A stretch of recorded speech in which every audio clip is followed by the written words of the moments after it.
नमस्कार, स्वागत है आपका राज्यसभा टीवी में। सुबह 9 बजे की खबरों के साथ मैं हूं दीपक डोभाल।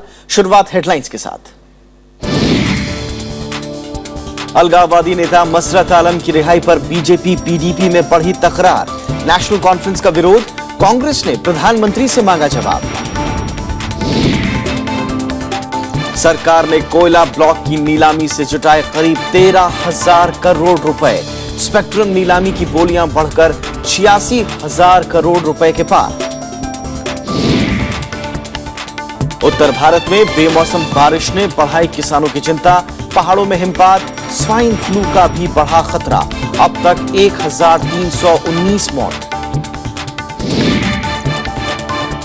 नाइजीरिया में 3 आत्मघाती हमले, 58 की मौत, 50 से ज्यादा जख्मी। बोको हराम ने ली जिम्मेदारी। और ऑल इंग्लैंड बैडमिंटन चैंपियनशिप का फाइनल मुकाबला आज। साइना नेहवाल और स्पेन की कैरोलिना मैरिन के बीच खिताबी भिड़ंत। और अब खबरें विस्तार से। सभी विरोधों को दरकिनार करते हुए शनिवार को जम्मू कश्मीर की मुफ्ती मोहम्मद सईद सरकार ने अलगाववादी नेता मसरत आलम को रिहा कर दिया। बीजेपी और नेशनल कॉन्फ्रेंस ने इस रिहाई का कड़ा विरोध किया है। बीजेपी ने घाटी में आज ही अपनी सरकार के खिलाफ विरोध प्रदर्शन का ऐलान किया है। माना जा रहा है कि 1-2 दिन में और भी राजनीतिक कैदियों की रिहाई हो सकती है। शनिवार देर शाम अलगाववादी नेता मसरत आलम को रिहा कर दिया गया। इसके साथ ही जम्मू कश्मीर की नई सरकार के कर्ता धर्ता बीजेपी और पीडीपी के बीच तल्खी भी नजर आने लगी। राज्य की सत्ता में शामिल बीजेपी समेत सभी विपक्षी दलों ने भी आलम की रिहाई का विरोध किया है। इनोसेंट एक्यूज्ड हैं, उनको रिहा किया जाए। जैसे पॉलिटिकल प्रिजनर्स जो हैं, उन पे तो सोच विचार समझदार लोग ही फैसला ले सकते हैं। जवानों, सिक्योरिटी फोर्सेस, आर्मी और जम्मू कश्मीर की देशभक्त जनता के द्वारा दिए गए बलिदानों का ये अपमान होगा। भारतीय जनता पार्टी इस प्रकार के किसी भी मूव का विरोध करेगी। माना जा रहा है कि 1-2 दिनों में और भी अलगाववादी नेताओं की रिहाई हो सकती है। राज्य सरकार ने अपने आदेश में कहा है कि ऐसे राजनीतिक कैदियों को रिहा किया जाए जिन पर कोई आपराधिक आरोप नहीं है। पीडीपी नेता महबूबा मुफ्ती ने कहा कि सरकार अपने एजेंडे पर ही चल रही है और बीजेपी और पीडीपी के बीच कोई तनाव नहीं है। हमें पता है ना, जम्मू कश्मीर में पीडीपी और बीजेपी की सरकार बनी है। हमको मालूम है हमको यहाँ किस तरह से इस जम्मू कश्मीर को इस मुसीबत से निकाल के तरक्की की मंजिल पे ले जाना है। बीजेपी ने पीडीपी को नसीहत देते हुए कहा है कि मुख्यमंत्री को न्यूनतम साझा कार्यक्रम का पालन करना चाहिए। एनडीए में शामिल शिवसेना ने भी पीडीपी से हाथ मिलाने पर बीजेपी को आड़े हाथों लिया। राजनीति में जब निर्णय लेते हैं तो कटुता भी आती है, लेकिन मजबूरी होती है देश के लिए, स्टेट के लिए। तो इसी तरह से एक निर्णय अगर बीजेपी ने लिया है तो जरा संभल के आने वाले दिनों में पीडीपी के साथ व्यवहार करना होगा। आलम को अक्टूबर 2010 में पुलिस ने श्रीनगर के बाहरी इलाके से गिरफ्तार किया था। तब से वो जेल में ही था। मसरत आलम ने हिंसक प्रदर्शन करते हुए 2010 में गो इंडिया गो की मुहिम चलाई थी। बीते रविवार को मुख्यमंत्री पद की शपथ लेने के तुरंत बाद मुफ्ती मोहम्मद सईद ने राज्य में शांतिपूर्ण चुनाव का श्रेय अलगाववादियों और पाकिस्तान को दिया था। इस पर संसद में अवरोध के बाद प्रधानमंत्री ने मुफ्ती के बयान से किनारा करते हुए सफल चुनाव का श्रेय जनता को दिया था। Bureau report, Rajya Sabha TV. घाटी में ही शनिवार को अलगाववादी संगठन JKLF के नेता मोहम्मद यासीन मलिक की एक रैली के बाद हिंसा हुई।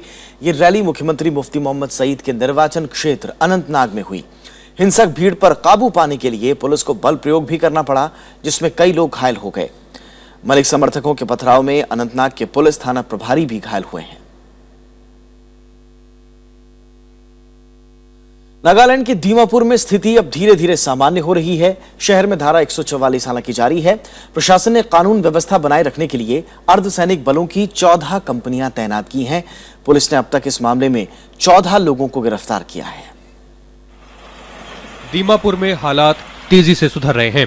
केंद्रीय अर्धसैनिक बलों की 14 कंपनियों की तैनाती के बीच कुछ इलाकों में कर्फ्यू जारी है और धारा 144 भी लगाई गई है। दीमापुर के डीएम और एसपी के बाद सेंट्रल जेल के सुपरिंटेंडेंट को भी सस्पेंड कर दिया गया है। इस बीच पुलिस फायरिंग में घायल 5 में से एक व्यक्ति ने शनिवार को दम तोड़ दिया। Curfew is on, and then this situation is under control of the police and the state enforcement agencies. Things are improving because the worst part has already over. So I think normally things are improving. पड़ोसी राज्य असम से सटे होने की वजह से दीमापुर में सुरक्षा को लेकर सरकार सतर्क है। दरअसल 5 मार्च को लगभग 10,000 की भीड़ ने यहां की सेंट्रल जेल से बलात्कार के आरोपी सैयद फरीद खान को जबरन निकाला और बाद में पीट कर उसकी हत्या कर दी। फरीद असम के करीमगंज का रहने वाला था और एक नागा लड़की से बलात्कार के आरोप में जेल में बंद था। असम के मुख्यमंत्री तरुण गोगोई ने अर्धसैनिक बलों पर युवक की हत्या को रोकने में नाकाम रहने का आरोप लगाया है और केंद्र सरकार से दोषियों के खिलाफ कार्रवाई की मांग की है। इस मामले पर विभिन्न प्रतिक्रियाएं भी मिल रही हैं। किसी को भी कानून हाथ में लेने का अधिकार नहीं है, लेकिन गवर्नमेंट को भी ये सोचना चाहिए और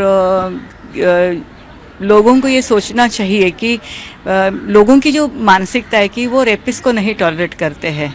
अगर सही वक्त पे सही कदम उठाया होता तो लोगों ने अपने हाथ में कानून नहीं लिया होता।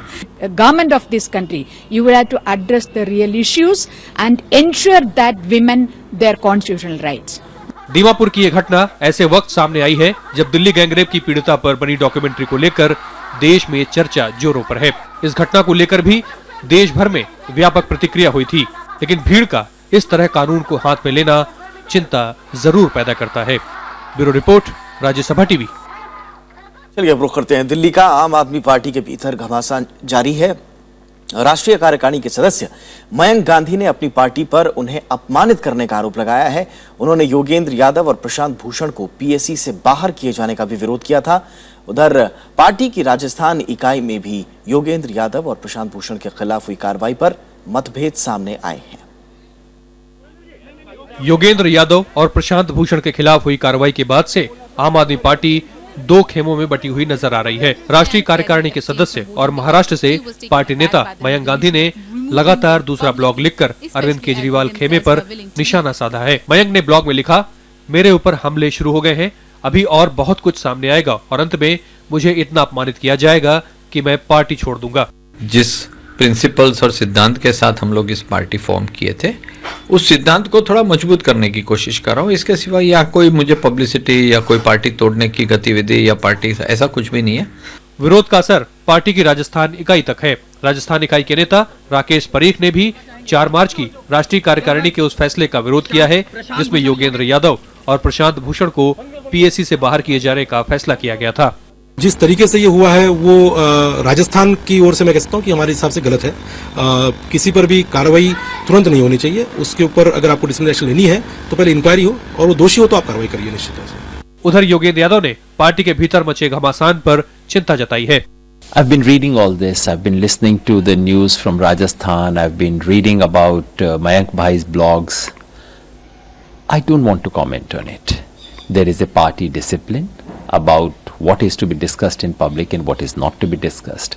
And I would rather confine myself to the party discipline. आम आदमी पार्टी में असहमति की खबरों पर विपक्ष ने भी प्रतिक्रिया दी है।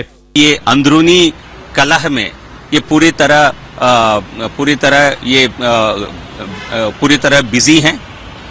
चर्चा सिर्फ इस बात का हो रहा है कि हाल ही में 2 बड़े नेताओं को पार्टी से निकाला गया और आगे किसको निकालेंगे। And one thing that the Aam Aadmi Party is demonstrating is that their constitution to be able to digest the loaves and fishes of office is very low, and they will require something more than naturopathy to cure it. दरअसल मयंक गांधी ने योगेंद्र यादव और प्रशांत भूषण पर हुई कार्रवाई के लिए party संयोजक और दिल्ली के मुख्यमंत्री अरविंद केजरीवाल को सीधे जिम्मेदार ठहराया था। बाद में आशीष खेतान ने ट्वीट के जरिए नेताओं को बयानबाजी की बजाय कामकाज की हिदायत दी थी। Bureau report, Rajya Sabha TV. Biju Janata Dal ने केंद्र सरकार पर ओडिशा से पक्षपात करने का आरोप लगाया है और इसके लिए पार्टी सांसदों को संसद के दोनों सदनों में सरकार की नीतियों का विरोध करने का निर्देश दिया गया है। ओडिशा के मुख्यमंत्री और पार्टी प्रमुख नवीन पटनायक ने लोकसभा और राज्यसभा के सभी 28 सांसदों को भुवनेश्वर में हुई बैठक में ये निर्देश दिए। बीजू जनता दल का आरोप है कि वित्त आयोग की रिपोर्ट के अलावा बजट में भी राज्य के साथ पक्षपात किया गया, जबकि ओडिशा के कोयला ब्लॉकों के आवंटन में भी राज्य को उचित हिस्सा नहीं दिया जा रहा है। बीजू जनता दल के लोकसभा में 20 और राज्यसभा में 8 सांसद हैं। We've had detailed discussions of how the members of parliament should follow up on various issues relating to Odisha and for the benefit of our state. Nirbhaya कांड पर बनी डॉक्यूमेंट्री मामले में बार काउंसिल ऑफ इंडिया ने 2 वकीलों को कारण बताओ नोटिस जारी किया है। ये दोनों बचाव पक्ष के वकील हैं। इस बीच ब्रॉडकास्टर्स एडिटर्स एसोसिएशन ने डॉक्यूमेंट्री पर पाबंदी को गलत बताया है। विवादित डॉक्यूमेंट्री आज स्विट्जरलैंड, नॉर्वे और कनाडा में दिखाई जाएगी। 9 मार्च को अमेरिका में भी बीबीसी की ये डॉक्यूमेंट्री यानी इंडियाज डॉटर का प्रीमियर रखा गया है।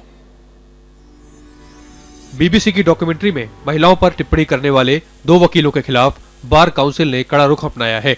काउंसिल की बैठक के बाद बचाव पक्ष के वकील एमएल शर्मा और एपी सिंह को कारण बताओ नोटिस भेजा गया है। दोनों वकीलों पर डॉक्यूमेंट्री में महिलाओं के खिलाफ अपमानजनक टिप्पणी करने का आरोप है। नोटिस के बाद उनका जब जवाब आता है तो हम एग्जामिन करेंगे कि ये प्रोफेशनल मिसकंडक्ट का केस बनता है या नहीं बनता है। अगर बनता है तो हम आगे की कार्रवाई करेंगे, नोटिस करेंगे और जो भी उनको सजा देनी होगी या क्या करना है वो कमेटी डिसाइड करेगी। दोनों वकीलों ने आरोपों को खारिज किया है और कोई नियम नहीं तोड़ने की बात कही है। जो लोग कहते हैं कि ये डॉक्यूमेंट्री में मिस्टर शर्मा का स्टेटमेंट है, निश्चित रूप से उन्होंने इस डॉक्यूमेंट्री को देखा है, उन्होंने इस डॉक्यूमेंट्री को डाउनलोड किया है, खुद देखा है, लोगों को दिखाया है, लोगों को बताया है। वो ये भूल गए कि कोर्ट के ऑर्डर के बाद ये तीनों ही एक्शन कंटेम्प्ट ऑफ कोर्ट और क्रिमिनल ऑफेंस में आते हैं। जो भी आदेश बार काउंसिल का होगा, जिस तरह का भी जो भी आदेश होगा उसको हम मानेंगे, हम उसकी कंप्लायंस करेंगे, पूरी तरह से हम बाध्य हैं, मानेंगे उसको। वरिष्ठ अधिवक्ताओं ने भी बचाव पक्ष के वकीलों के बयान को गैर पेशेवर बताया है। The lawyer's remarks are not only grossly irresponsible, but they are unbecoming of a member of a legal profession, because you can't be demonizing half the humanity, the entire women. उधर ब्रॉडकास्ट एडिटर्स एसोसिएशन ने भी BBC की documentary पर पाबंदी का विरोध किया है। राव 92 में जो 8 रेस्ट्रिक्शंस हैं, उन 8 रेस्ट्रिक्शंस को छोड़ के और कोई भी रेस्ट्रिक्शंस इस पे नहीं लगाना चाहिए। तो ऐसे में बड़ी सीधी सी बात है कि इस फिल्म को रोका नहीं जाना चाहिए, इस फिल्म को दिखाया जाना चाहिए। सरकार की पाबंदी के बावजूद बीबीसी 9 मार्च को अमेरिका में डॉक्यूमेंट्री का प्रीमियर करने जा रहा है। इसमें हॉलीवुड की कई नामचीन हस्तियों को बुलाया गया है। ब्रिटेन में बीबीसी के चैनल 4 ने 4 मार्च को डॉक्यूमेंट्री का प्रसारण किया था। एक दिन पहले ही भारत सरकार ने इस पर पाबंदी लगाई थी। वहीं 8 मार्च को दूसरे देशों में भी डॉक्यूमेंट्री के प्रसारण की योजना है। नवविक्रम सिंह, राज्यसभा टीवी। सरकार ने कोयला ब्लॉक की दूसरे चरण की नीलामी के तीसरे दिन 3 ब्लॉक बेचकर 12,591 करोड़ रुपए जुटाए हैं। हिंडाल्को इंडस्ट्रीज ने झारखंड के डुमरी कोयला ब्लॉक, जिंदल पावर ने छत्तीसगढ़ में तारा ब्लॉक और इंद्रजीत पावर ने महाराष्ट्र की नेराद मालेगांव कोयला ब्लॉक हासिल किया है। हिंडाल्को इंडस्ट्रीज ने डुमरी कोयला ब्लॉक 9,809 करोड़ रुपए की बोली लगाकर हासिल किया, जबकि जिंदल पावर ने तारा कोयला ब्लॉक 2,103 करोड़ रुपए में और इंद्रजीत पावर ने 679 करोड़ रुपए में नेराद मालेगांव कोयला ब्लॉक हासिल किया। इन 3 ब्लॉक के साथ ही सरकार अब तक नीलामी से 1,43,000 करोड़ रुपए से ज्यादा जुटा चुकी है। आपको बताएं कि इससे पहले चरण में 19 कोयला ब्लॉकों की नीलामी से सरकार को 1 लाख करोड़ रुपए से ज्यादा मिले थे और आज होने वाली नीलामी में 3 और कोयला ब्लॉक रखे जाएंगे। और इधर स्पेक्ट्रम नीलामी के चौथे दिन शनिवार को दूरसंचार कंपनियों की कुल बोलियां बढ़कर 86,000 करोड़ रुपए तक जा पहुंची हैं। इसके साथ ही यह राशि सरकार के 2G और 3G नीलामी के न्यूनतम लक्ष्य यानी कि 82,000 करोड़ रुपए की सीमा को पार कर गई। नीलामी सोमवार को फिर शुरू होगी क्योंकि अब भी कुछ स्पेक्ट्रमों की बिक्री नहीं हुई है। 4 दिनों में अब तक कुल 24 दौर की बोलियां लग चुकी हैं। दुनिया के दूसरे सबसे बड़े स्मार्टफोन बाजार में अपने स्पेक्ट्रम को बचाने के लिए भारतीय एयरटेल, वोडाफोन और रिलायंस जियो समेत 8 कंपनियां बोली में हिस्सा ले रही हैं। अगर बोलियां इसी तरह जारी रहती हैं तो सरकार को स्पेक्ट्रम की बिक्री से 1 लाख करोड़ रुपए से ज्यादा की राशि मिल सकती है। और फिलहाल रुकते हैं एक छोटे से ब्रेक के लिए। ब्रेक के उस पार कुछ और खबरें होंगी।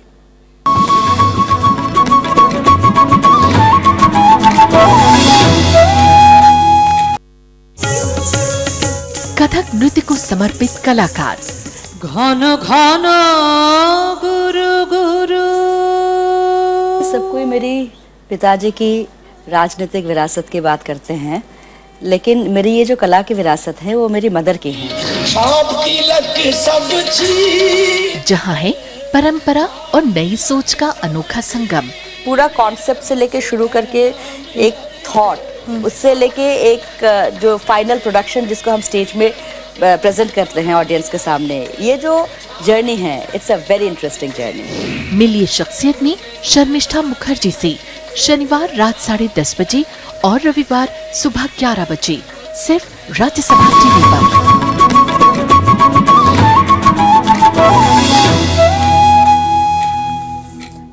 ब्रेक के बाद आपका स्वागत है और अब बात मौसम की कर लेते हैं। पश्चिमी विक्षोभ की वजह से दिल्ली, एनसीआर समेत उत्तर भारत के कई इलाकों में आज तड़के भी जोरदार बारिश हुई है। बेमौसम बारिश ने किसानों की चिंता बढ़ा दी है। मौसम विभाग ने अगले 2 दिनों में मैदानी इलाकों में बारिश के साथ जम्मू कश्मीर और हिमाचल में भारी बर्फबारी की आशंका जताई है।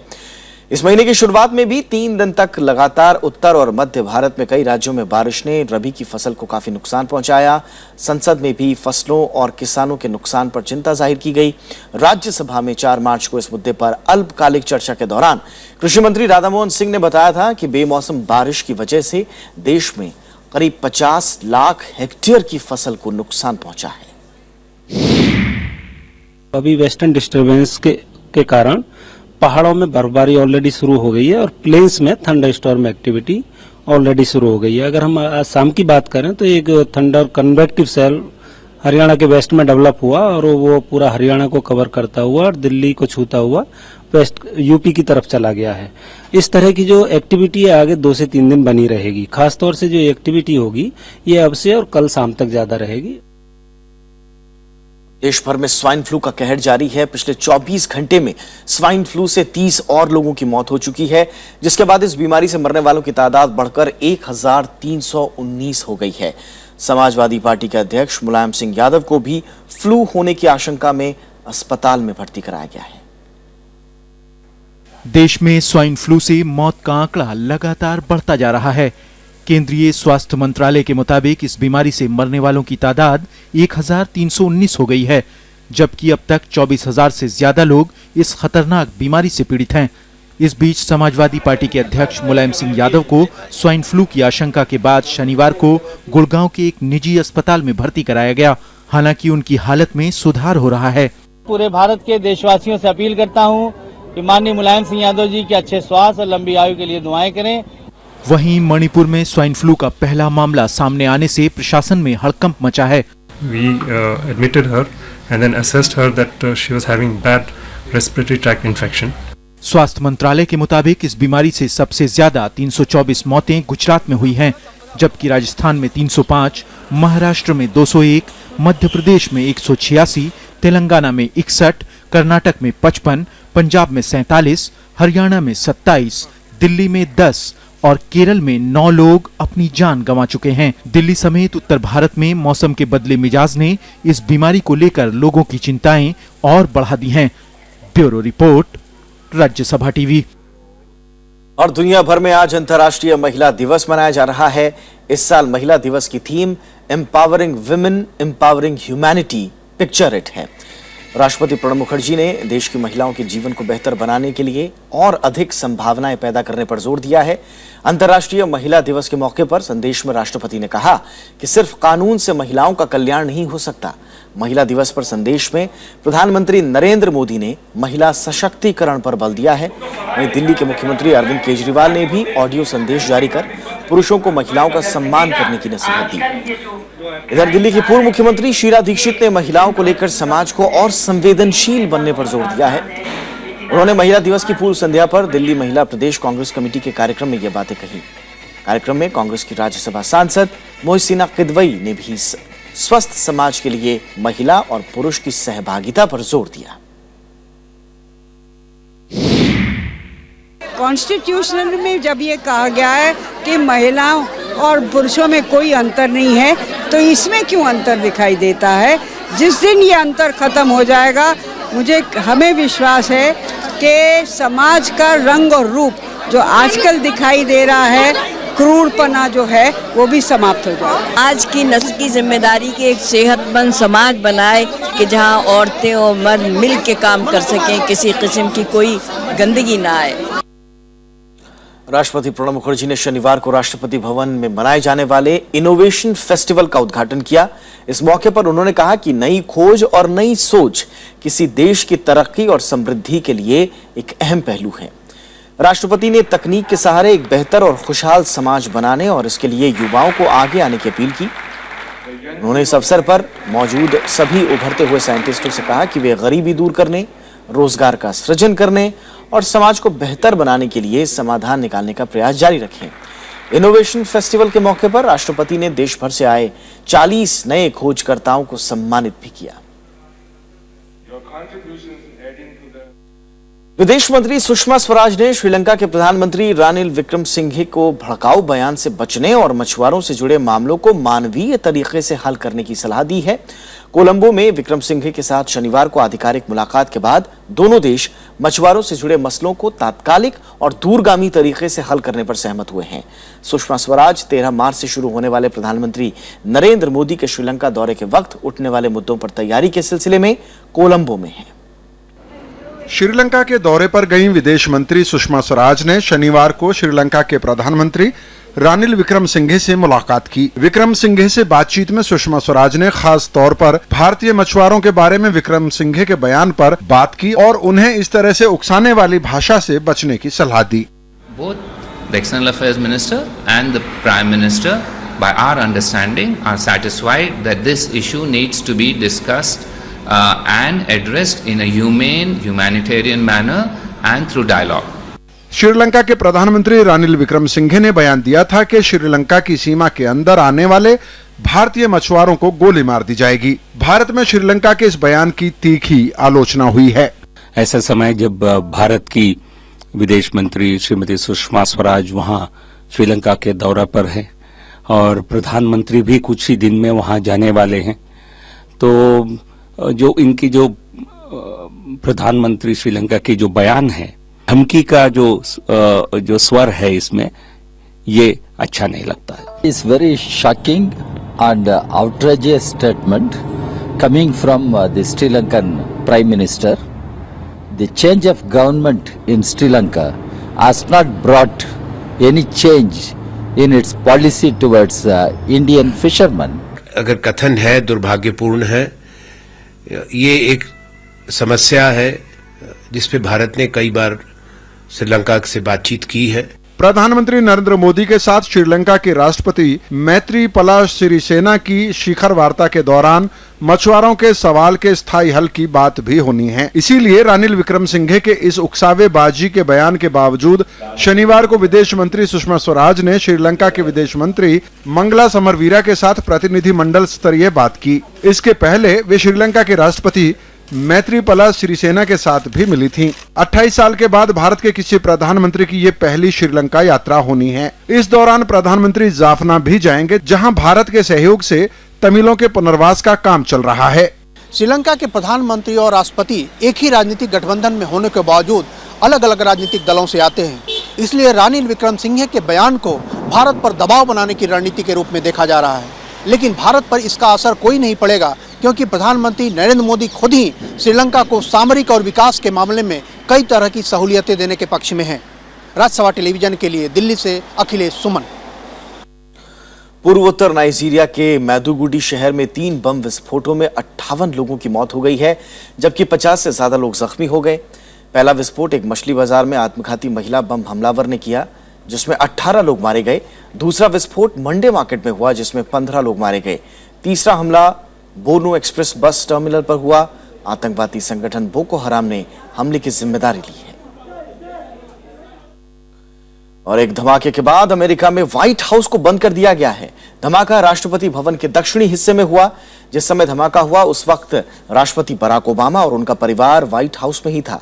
जानकारी के मुताबिक ओबामा अपने पूरे परिवार के साथ हेलीकॉप्टर से बाहर जाने वाले थे और तभी यह धमाका हुआ। इसके बाद पूरे व्हाइट हाउस को पूरी तरह से सील कर दिया गया है और व्हाइट हाउस में आवाजाही पर रोक लगा दी गई है। साथ ही अमेरिकी सीक्रेट सर्विस के ऑफिसर पूरे मामले की जांच कर रहे हैं।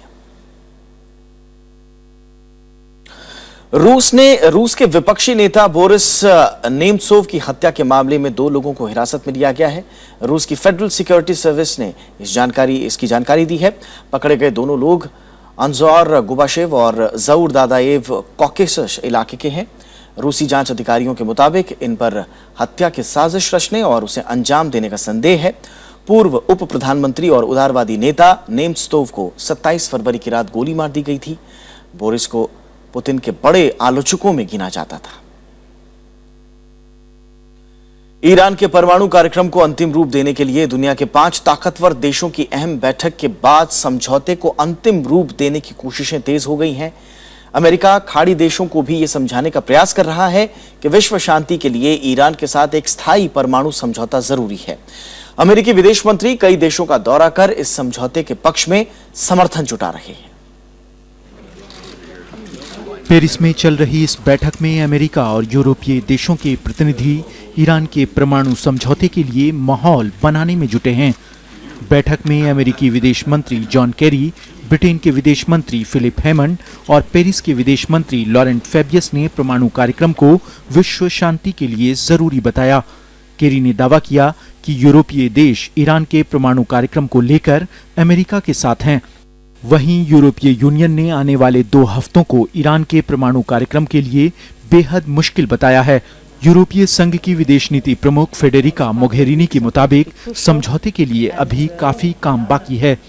The next couple of weeks are going to be crucial, and the chance that we have to get to a deal are historical for obvious reasons. First of all, that link to security and non-proliferation, not only for the Middle East but also for the entire world. दरअसल पिछले कई दिनों से Iran के भावी परमाणु कार्यक्रम को लेकर चर्चाएं की जा रही हैं। कल ईरान और अमेरिका समेत दुनिया के 5 बड़े देशों ने स्विट्जरलैंड के मॉन्ट्रिक्स में इस कार्यक्रम को लेकर लंबी बातचीत की थी। इसके अलावा अमेरिकी विदेश मंत्री जॉन केरी ने खाड़ी देशों के प्रतिनिधियों से रियाद में मुलाकात की थी। इस महीने के अंत तक ईरान के परमाणु कार्यक्रम को लेकर कोई समझौता किए जाने की उम्मीद है। Bureau report, Rajya Sabha TV. All England open badminton championship के फाइनल में आज साइना नेहवाल का मुकाबला 6ठी वरीयता प्राप्त स्पेन की कैरोलिना मैरिन से होगा। साइना इस प्रतिष्ठित टूर्नामेंट के फाइनल में पहुंचने वाली पहली भारतीय बन गई है। बर्मिंघम में सेमीफाइनल में साइना ने चीन की सून यू को लगातार सेटों में 21-13, 21-13 से हराया। भारत की तरफ से पुरुष वर्ग में इस मुकाबले को जीतने का रिकॉर्ड प्रकाश पादुकोण और पुलेला गोपीचंद के नाम रहा है।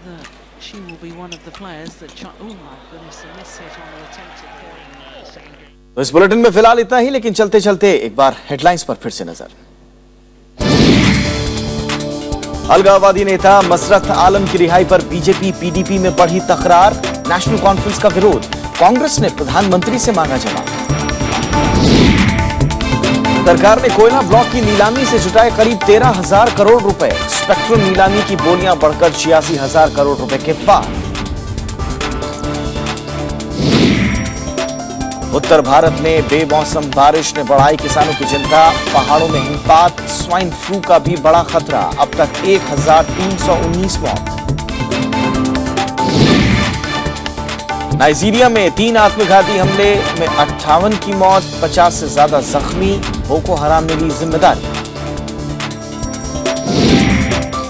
और ऑल इंग्लैंड बैडमिंटन चैंपियनशिप का फाइनल मुकाबला आज साइना नेहवाल और स्पेन की कैरोलिना मैरिन के बीच खिताबी भिड़ंत।